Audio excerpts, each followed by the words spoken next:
మీ కుటుంబ శాంతి, ఆరోగ్యం, ఆర్థిక అభివృద్ధి కోసం రుద్రాక్ష మహాపూజలో తప్పక పాల్గొనండి. ఇప్పుడే నమోదు చేసుకోండి. రమగారు, మా చిన్నప్పుడు మాకు తెలిసినంత వరకు కథలు చెప్పేటప్పుడు అండి, దెయ్యాల కథలని, రాజులు, మంత్రాలు, మాయలు ఇలాంటి కథలు చెప్పేవారు విన్నట్టు నాకు గుర్తుంది. కానీ ఇప్పుడు ఏమంటున్నారంటే అలా భయపెట్టే కథలు చెప్పకూడదు, పిల్లలకి చెప్పేటప్పుడు చక్కగా సాఫ్ట్ స్టోరీస్ చెప్పాలి, మంచి నీతి కథలు చెప్పాలి, ఇలాంటివి చెప్తున్నారు. మీ ఒపీనియన్ ఏంటి దీని మీద? దయ్యాల కథలు చెప్పకూడదంటే దయ్యాలు లేవా ఇప్పుడు ప్రపంచంలో? మనం టీవీ పెడితే ఇంగ్లీష్ సినిమాలు పిల్లలు హ్యారీ పాటర్ విపరీతంగా చూసారా? అసలు మా పిల్లలు అయితే డైలాగ్స్ తో సహా చెప్తారు చెయ్య. హ్యారీ పాటర్ అంతా మాయ మంత్రం ఏమిటో, ఇంతే బుడ్డ పిల్లాడు ఓ పుల్ల పెట్టుకుని వాడు ఇడిది పెడితే ఏమిటో చేస్తాడు. అటు పెరిగి పెద్ద అయ్యే వరకు సిరీస్లు మమ్మీ అంటారు. మా అబ్బాయి, మా పెద్దవాడు 2-3 ఏళ్ల వయసు నుంచి మమ్మీ, వాడు ఫస్ట్ చూసిన థియేటర్లో సినిమా మమ్మీనే. చాలా ఇంట్రెస్టింగ్గా చూసారు. తర్వాత ఎప్పుడు వచ్చినా పెట్టుకునేవాడు. జుమాంజీ లాంటివి చూస్తున్నారు. జుమాంజీ సినిమా కూడా 4-5 ఏళ్ల పిల్లలు చూసేస్తారు. జుమాంజీలో ఎన్నున్నాయి అవన్నీ మనం చూపించేస్తున్నాం కదా. మనం దయ్యాలు లేవు, భూతాలు లేవు, దేవుడు లేడు, ఇంకేదో లేదు, మనం లేదని చెప్తాం. నువ్వు ఏ సినిమా పెట్టినా అదే చూపిస్తారు, అవునా కాదా? మరి వాళ్ళందరూ దాంట్లో కూడా అసలు ఎందుకు మీరు యానిమల్ ప్లానెట్ చూపిస్తామా? పులి పరిగెడుతూ ఒక వేటాడుతూ ఉంటుంది, లేడీని పట్టుకుంటుంది. ఓ మగ సింహం 6-7 ఆడ సింహాలు ఓ దున్నపోతని కార్నర్ చేయటము, దాని మీద పడి చంపటం, చాలా ఆసక్తిగా అదే పనిగా చూస్తూ ఉంటారు పిల్లలు. అప్పుడేం భయం కొలపట్ల వాళ్ళకి? కొలుపుతూనే ఉంది, భయం కొలుపుతూనే ఉంది. కాబట్టి దయ్యాల కథలు శుభ్రంగా ధారాళంగా చెప్పచ్చు, భయపట్టేటట్టుగా చెప్పద్దు అంతే. మా చిన్నప్పుడైతే మాకు మెడ్రాస్ బావగారని ఉండేవారు. మా రెండో బావగారు అన్నయ్య, మా రెండో అక్కయ్య బావగారు అనమాట. మేము మెడ్రాస్ బావగారు అనేవాళ్ళం. ఎంత బాగా కథలు చెప్పేవారంటే అసలు ఆయన సస్పెన్స్ కథలు చెప్తే అసలు మామూలు సస్పెన్స్ కాదు, ఇలా ఒంటి మీద హెయిర్స్ నుంచునేవన్నమాట. అసలు ఇంకా ఆయన వదిలిపెట్టేవాళ్ళం కాదు. సినిమాలు చాలా అద్భుతంగా కథలు చెప్పేవారు. ఎంత బాగుండేదో ఆయన చెప్పే కథ. ఆయన సస్పెన్స్ కథల కోసం ఒక్కొక్కసారి అయితే ఈ సమ్మర్లో ఒక కథ మొదలుపెట్టి నెక్స్ట్ సమ్మర్లో ఫినిష్ చేసేవారు. ఆయన వెళ్ళిపోయేవారు, మేము చచ్చిపోయేవాళ్ళం ఆ కథ ఏమై ఉంటుంది, అదా ఇదా అని. ఇప్పుడు మేము బాహుబలి కట్టప్ప బాహుబలిని ఎందుకు చంపే టైపులో మా చిన్నప్పుడు ఉండేది. అట్లా వచ్చేసాం, అసలు బావగారు వస్తారా రారా నెక్స్ట్ ఇయర్ అని చాలా ఈగర్గా వెయిట్ చేసి ఇక ఆయన కోసం ఎన్ని పనులు చేసేసేవాళ్ళము. తొందరగా లేవాలంటే తొందరగా లేచేసి, స్నానాలు చేసి వెళ్తే చేసేసి, ఉన్న గుంపంతా బ్రహ్మాండంగా చెప్పారు. మాకంటే బావగారు పిల్లలందరికీ పెద్ద నాన్న అలా అవుతారు కదా, రెడీగా కూర్చునేవాళ్ళం. ఇప్పుడు నాకు అప్పటికి 9-8 ఏళ్ళు ఉన్నాయనుకో, నాకంటే బుడ్డ పిల్లలు బోల్డ్ మంది ఉన్నారు ఇంట్లో, పెద్దాళ్ళు ఉన్నారు, చిటి పిల్లలు కూడా ఉన్నారు. అందరూ వినేవారు. 3-4 ఏళ్ళప్పటి నుంచి అందరూ అలా నర్వులు తెచ్చుకుని చూస్తూ కూర్చుని వింటమేను అనమాట. వినేవాళ్ళం. మాకేం భయాలేసేవి కాదు. మాదంతా పల్లెటూరు, మా ఇంటి ఎదురుకుండా చెరువు, ఏమీ భయాలేవు అసలు. మా ఊరికి వెళ్ళాలంటే తెలుసా, శ్మశానాన్ని దాటి వెళ్ళాలి ఊళ్ళోకి. అలాగే నడుచుకుంటూ పోయేవాళ్ళం. లైట్లు లేవు, పాడలేవు. ఇప్పుడు కూడా లేవనుకుంటా లైట్లు. మరి భయాలు ఏముంటాయి? మనం చెప్తుంటే భయం ఉండదు. భయం లేకుండా దయ్యాల కథలు చెప్పచ్చు. నా దగ్గర ఒక కథ ఉంది, నేను చెప్తాను. చెప్పండి రమ్మగారు. మీరు ఇప్పుడు ఇది స్టార్ట్. దయ్యం అంటే అదేదో విచిత్రమైన పదార్థం ఏం కాదు. మన చుట్టూతా గాల్లో మనకి కనపడనివి చాలా ఉంటాయి. వాటితోటి మనకేం ప్రాబ్లం లేదు. మనం వాటిని లాగి పీకి చేయకూడదు. వాటిని పోనిస్తే మన దారిని మనం ఉంటాం. ఇప్పుడు మనం ఉన్నాము, గాలి ఉందో లేదో మనకు కనపడుతుందా? ఎలా తెలుస్తుంది మనకి? స్పర్శ వల్ల అది గాలి తెలుస్తుంది, చల్లదనం తెలుస్తుంది, లేదా వేడిదనం తెలుస్తుంది. గాలి ఎలా తెలియదో అలాగే మన చుట్టూతా ఏముందో, మన ఇద్దరి మధ్యలో ఎవరైనా నుంచున్నారేమో కూడా మనకు తెలియదు. నుంచోవచ్చు, ఏం కాదు. దానివల్ల భయపడకూడదు అంతే. ఇప్పుడు మనం ఎలా ఉన్నామో మిగిలిన ప్రాణులు కూడా కెమెరామెన్లు వెనక్కి ముందుకి చూసుకుంటున్నారండి. వెతుకుంటున్నారు, ఏమైనా ఉన్నాయేమో వెతుకుతారు. మరి అంటే వెతకక్కర్లేదు, వాటిని ఉండనివ్వచ్చు. ఒక కథ చెప్తాను చూడండి. అంటే ఇప్పటిదాకా చాలా ఇంట్రెస్ట్ అనిపిస్తుంది. ఫస్ట్ కథే ఇది స్టార్ట్ చేయండి. మరి 4-5 ఏళ్ళ పిల్లలు కాకుండా ఒక 7-8 ఏళ్ల పిల్లలకి. అమ్మయ్య, నా కూతురు ఎలిజిబుల్. చెప్పండి రమ్మగారు. అయితే ఒక పల్లెటూరులో ఒక రైతు, ఒక కొడుకు, భార్యాభర్త, కొడుకు ఉన్నారు. అతను రైతు, పిల్లవాడు కూడా ఒక 16-18 ఏళ్ల వాడు. కొంచెం ఇద్దరు దృఢంగా బలంగా ఉండేవాళ్ళు. పల్లెటూరు వాళ్ళు శుభ్రంగా తిని చక్కగా పని చేసుకుంటే బలంగానే ఉంటారు. అయితే వాళ్ళకి 2 ఎడ్లు ఉండేవాట. 2 ఎడ్లు ఉంటే ఈ 2 ఎడ్లలో ఒక ఎద్దు కాస్త పెద్దదైపోయి వృద్ధాప్యం వల్ల దేవుడి దగ్గరికి వెళ్ళిపోయింది. ఇంకో ఎద్దు కొనుక్కోవాలంటే ఏమనుకున్నారంటే, ఆ ఊళ్ళలో అప్పట్లో ఆదివారాలు సంతలు ఉండేవి. గొడ్ల సంతలు కూడా సండేసే. అయితే ఈ సంతకి వెళ్ళడానికి వాళ్ళ ఆవిడ ఏం చేసిందంటే 3 సజ్జపిండితోటి 3 రొట్టెలు ఒత్తి మూట కట్టి ఇచ్చింది. అప్పట్లో తిల్లేమిటి మనలాగా ఇన్ని పిజ్జాలు బర్గర్లు ఉన్నాయేమిటి, సజ్జలో కొర్రలో ఏవో పెట్టి రొట్టెలు చేసుకునేవాళ్ళు. పెద్ద పెద్ద రొట్టెలు, సజ్జ రొట్టెలకి కొద్దిగా నూనె రాస్తే బాగుంటాయి. ట్రై చేయండి మీరు ఎవరైనా సజ్జపిండి వాడేటట్టయితే. నెక్స్ట్ వీడియోలో సజ్జపిండి రొట్టెలు చెప్తాను. అమ్మయ్య, ఒక టాపిక్. ఓకే. అయితే ఈ సజ్జ రొట్టెలు 3 మూట కట్టింది. పిల్లాడు తండ్రి ఇద్దరు కలిసి ఎద్దును చూడడానికి పోయారు. ఒక బజార్ ఎక్కడికో వెళ్ళారు, సంతలోకి బేరం ఆడుకున్నారు, ఓ ఎద్దును తెచ్చుకున్నారు. చక్క బలంగా బాగుంది, చిన్నదనమాట. వీళ్ళ దగ్గర ఉన్న ఆల్రెడీ ఉన్న ఎద్దు ఒక 7-8 ఏళ్ళది, ఓ 10 ఏళ్ళది. వీళ్ళు తెచ్చుకున్నది 5-6 ఏళ్ళ కొంచెం లేత ఎద్దును తెచ్చారు. తీసుకొస్తున్నారు. వస్తుంటే ఏమైందంటే ఈ పక్క ఊరి కదా వీళ్ళు వెళ్ళింది. ఆ ఊరి వాళ్ళు ఏమన్నారంటే, అరే ఆ పక్క దిగుడు బావిలో ఏవో ఉన్నాయిరా, అటు వెళ్ళబాకండి, చెరువు పక్క నుంచి వెళ్ళండి అన్నారు. తీరా వీళ్ళు చెరువు పక్కకి వెళ్ళేసరికల్లా అక్కడ ఒక నక్క కనపడింది వాళ్ళకి. ఆ నక్కను చూసేసరికల్లా ఎద్దు బెదిరి అది రానని మొరాయించింది అనమాట. ముందుకు రానంటుంది, అతను తల విసిరేస్తుంది. కొత్త కదా వీళ్ళ మొహాలు కొత్త, ఎడ్లు కొత్త వాళ్ళని బెదిరిస్తూ ఉంటాయి. వీళ్ళు ఏం చేశారు, సరే ఏదో కాస్త దాన్ని గడ్డి మేపి ఇటువైపు వెళ్ళొద్దు, దిగుడు బావి ఉంటే ఉందిలే, మన దారిని మనం వెళ్దామని ఈ ఎద్దును తోలుకుని దిగుడు బావి వైపు వెళ్ళారు. దిగుడు బావి వైపు అయితే అది కొంచెం పాత బావి. అక్కడ దాకా వెళ్ళేసరికి బాగా ఎండెక్కేసరికల్లా వీళ్ళిద్దరు ఏం చేశారు, ఆ ఎదురుని దిగుడు బావి చుట్టుపక్కల ఏవో బావులు ఉన్నాయంటే చుట్టుపక్కల తప్పకుండా చెట్లు ఉంటాయి. నీటి ఈవక ఉన్న చోట చెట్లు ఉంటాయి కదా, ఓ చెట్టు కింద ఎద్దును కట్టేశారు. దానికి 2 పచ్చగడ్డి పరకలు వేశారు. వీళ్ళు ఏం చేశారు, తెచ్చుకున్న మూట తీశారు తినడానికి. నీళ్లు లేవు. అటు ఇటు చూస్తే ఈ దిగుడు బావి ఒకటి ఉంది కదా, సరే ఇందులో నీళ్లు ఉన్నాయి లేదో చూద్దామని బావి దాకా పోయారు. బావి దాకా వెళ్ళేసరికల్లా ఏమైంది, బావిలోకి తొంగి చూశారు. వీళ్ళకి పెద్దగా కనపడలే, నీళ్ళు ఏవో ఉన్నాయి. నాన్న నేను దిగి తీస్తాను ఉండన్నాడు కొడుకు. అంటే నాన్న అన్నాడు, నువ్వెందుకురా, నువ్వు మోటిప్పు, నేను దిగుతాలే అన్నాడు. ఇద్దరు నువ్వంటే నువ్వు, నేను దిగుతానని మాట్లాడుకున్నారు. ఈ బావి లోపలట ఒక 3 దయ్యాలు ఉన్నాయట, ఎప్పటి నుంచో ఉంటున్నాయి.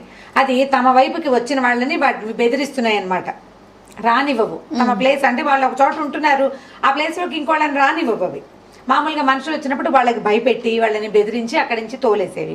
వీళ్ళిద్దరూ వీళ్ళ గోళంలో వీళ్ళు ఉన్నారు, కొత్త వాళ్ళు. ఇక్కడ ఏవో ఉన్నాయన్న ఊహ కూడా వాళ్ళకి లేదు. సరే ఏమైంది, దిగారు నీళ్ళలోకి ఇద్దరు. చూద్దాం దిగుడు బావి, కిందకి దిగటం సరదాగా ఉంటుంది. దిగుడు బావి అంటే పెద్ద నుయ్యుండి లోపలికి రౌండ్గా ఇలా మెట్లు ఉంటాయన్నమాట. ఇలా గుండ్రంగా నడుస్తూ మనం కిందకి దిగి వెళ్ళిపోవచ్చు. ఈ బావిలోకి దిగారు. దిగిన తర్వాత ఏమైంది, చూస్తున్నాయి దయ్యాలు. వీళ్ళకి ఏమిటి బెదురు గిదురు ఏమీ లేదు, బాగానే దిగుతున్నారు, దిగనే చూద్దాం అనుకున్నాయి అవి 3. వీళ్ళు లోపలికి దిగారు. ఇది వీడు ఏం చేశాడంటే, ఈ మన సొరకాయ బుర్ర ఉంటుంది, అంటే ఎప్పుడప్పట్లో నీళ్ళు పట్టుకెళ్ళడానికి మనలాగా ప్లాస్టిక్ బాటిల్స్ అవి వాడేవాళ్ళు కాదు కదా. సొరకాయలని, ఎండిపోయిన సొరకాయని వాడుకునేవాళ్ళు. అది ఎలా చేయాలో ఇంకో వీడియోలో చెప్తాను. అయితే ఈ సొరకాయ బుర్రని వంచి నీళ్లు తీసాడు. నీళ్ళు తీసుకుని ఏం లేదు, దిగారు, వాళ్ళ దారిని వాళ్ళు ఎక్కేశారు. ఈ దయ్యాలు అనుకున్నాయి, వీడు నీళ్లు తాగేటప్పుడు చెప్దాం వీడి పని. ప్రస్తుతం భయపడే వాళ్ళనే భయపెడతాయి ఏవైనా. అవును. ఇప్పుడు మనం ఒక చోటకి వెళ్ళాము, ఎక్కడైనా ఏదైనా కనపడుతుందేమో అని భయపడుతుంటే ఏదైనా కనపడుతుంది నిజంగానే. మన దారిని మనం వెళ్ళి మన దారిని మనం వస్తే మన ఏవి భయపెట్టవు. సరే చూస్తున్నాయి అవి. పైకి వెళ్ళాక ఏమైంది, పైకి ఎక్కి కూర్చున్నారు. బావి గట్టు మీద మోటోడ తీసి అందులో 3 రొట్టెలు ఉన్నాయి కదా, నాన్న నాకు ఆకలేట్లేదు, ఒకదాన్ని నేను తింటాను, 2 నువ్వు తినన్నాడు కొడుకు. చెప్పేసరికల్లా నాకెందుకురా 2, నువ్వు చిన్నపిల్లాడివి, నువ్వు ఈజీగా తినేస్తావు, 2 నువ్వు తినేసి 1 నేను తింటాను అన్నాడు నాన్న. అనేసరికి కిందున్న వాటికి వీళ్ళేవో తింటున్నారని వాటికి అర్థం కాల. అమ్మ నాయనో, వీళ్ళకి భయం లేదు, భక్తి లేదు, సరికదా 2 ఒకటి తింటాట, ఒకదాన్ని ఇంకోటి తింటాట.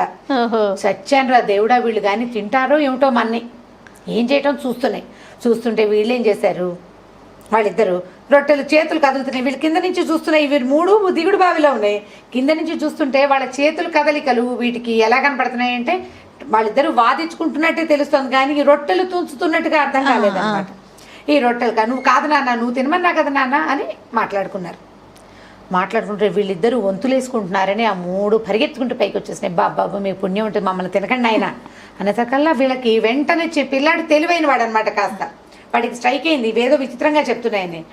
ఎందుకు తినద్దు, మేము తినకపోతే మాకు పొట్టెట్లు అన్నట్టుంది, ఆకలిస్తుంది మాకు అన్నాడు. అనేసరికల్ కాదు బాబు, నువ్వు ఏ పని అడిగితే ఆ పని చేస్తాను రా నాయన, నీలాంటి వాళ్ళని మేము ఎక్కడా చూడలేదు, మీకు ఇంత ధైర్యం ఏమిటి, మీరు ఏం చేయమంటే అది చేస్తాం అనగానే నాన్న కొడుకు కన్నుకొట్టుకున్నారు ఒకళ్ళకొకళ్ళు. ఓహో ఇది బాగానే ఉంది, ఈ 3 దయ్యాలు ఉన్నాయి, బాగా పనిచేస్తాయని సజ్జ రొట్టెలు తినేసి మంచినీళ్ళు తాగేసి ఎద్దును తోలుకు రండి అని ఆ 3టికి చెప్పాయి. ఇవేం చేస్తాయి, చచ్చినట్టు ఎద్దును తోలుకుని బయలుదేరినాయి. మధ్యదారిలో అక్కడ గడ్డి కోసుకురా, ఇక్కడ కర్ర తీసుకురా, అక్కడ మోపు తీసుకురా అని ఆ మూడిటి చేత నానా వస్తువులు మోయించుకొచ్చారు ఇంటికి. మోయించుకొచ్చి ఇక అక్కడి నుంచి ఎడ్లున్నాయి వీళ్ళ దగ్గర 2, దొడ్డి వాకిలి అంతా బాగు చేయాలి. వీళ్ళు వ్యవసాయ పనులు చేసుకుంటారు. వ్యవసాయం చేయాలంటే ఎన్ని పనులు, అవును. మొత్తం పనులన్నీ ఇప్పుడు ఇదివరకు 2 చేసేవాళ్ళు, ఇప్పుడు 5 చేస్తున్నారు. ముందు 2కి ఈజీగా ఉంది. కొద్ది రోజులు గడిచినాయి. అయితే ఇంతలో ఏమైందట, నెల మారిన మళ్ళీ అమావాస్య వచ్చిందనమాట. అమావాస్య వచ్చేసరికల్లా ఈ 3 పాత దయ్యాలకి ఒక దయ్యం ఫ్రెండ్ ఎక్కడో ఉంది. అది ఎక్కడో చింత చెట్టు మీద ఉంటుంది. వీళ్ళని చూద్దామని చుట్టపు చూపుగా దిగుడు బావి దగ్గరకు వచ్చింది. బావి దగ్గర 3 మంది జనాలు ఉన్నారు. దయ్యాలు లేవని తెలిసింది. జనాలందరూ, ఊళ్ళో జనాలంతా దిగుడు బావి దగ్గర చేరుతున్నారు. ఇదేమిటి వీళ్ళు ఏమైపోయారని వంగి చూస్తే ఎవరు లేరు అక్కడ. ఏమైపోయినాయి అని అటు ఇటు వెతికి ఆ చెట్ల మీద ఉన్న చిలకల్ని అడిగింది, ఏమైంది, వీళ్ళు 3 ఉండాలి కదా అంటే, ఎవరో ఒక రైతు కొడుకు ఎద్దును తోలుకొచ్చారు, మీ వాళ్ళు 3 వాళ్ళతో పడిపోయారు, ఎందుకు పోయారో నాకు తెలియదండి చిలక.